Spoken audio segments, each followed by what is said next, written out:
Zeus Collins is a Filipino actor, reality show star, entrepreneur, dancer, singer, media face, YouTuber, and social media star born on March 19, 1993, in Rizal, Philippines.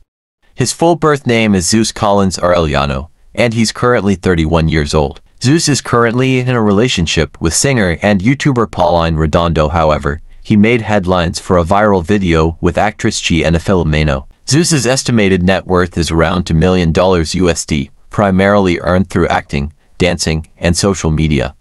He has a significant following on Instagram, with over 1.3 million followers. Totoo man o hindi na mga aswa nga kayo, dapat umalis na kayo dito. Alam nyo, tahimik tong lugar namin bago... Bye. Magandang araw po. Pwede ba magtanong, yung kubo for rent, pwede pong upahan? Pwede. Ay. Hindi. Nood ka na lang ng fans day ko. That you had for Venus.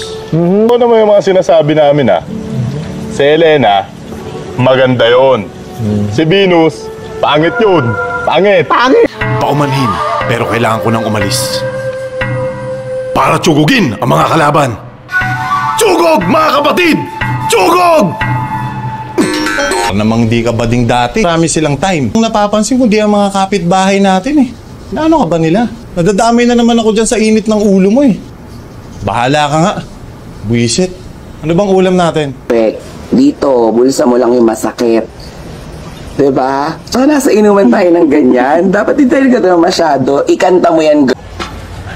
Putang ina nyo! Gusto nyo dextrosan ko kayo ng Red Bull? Ano na mga yan? Mamaya po, tita. Ha? Putang ina mo! Pakaliwa! Pakanan yung ginagawa mo! Boom! Tak! Boom! Boom! Tak! Ikot kaliwa! Tatanga-tanga! Di pa namatay! Putang ina ka! Jump! Ganon! Iba na kasi ngayon. Tak! Boom! Boom! Tak! Putang ina ka! Putang ina mo! Ikot kaliwa! Tatanga-tanga! Di pa namatay! Hindi na pwede maging kayo ni Jin. Pinakawalan mo kasi. Nag-file ka ng annulment. Sorry na sa nagawa ko. Nagawa ko lang naman yung kasi mahal. Ella? Bakit? Sino nagtatanong? Sigurado ba tayo dyan sa mga yan?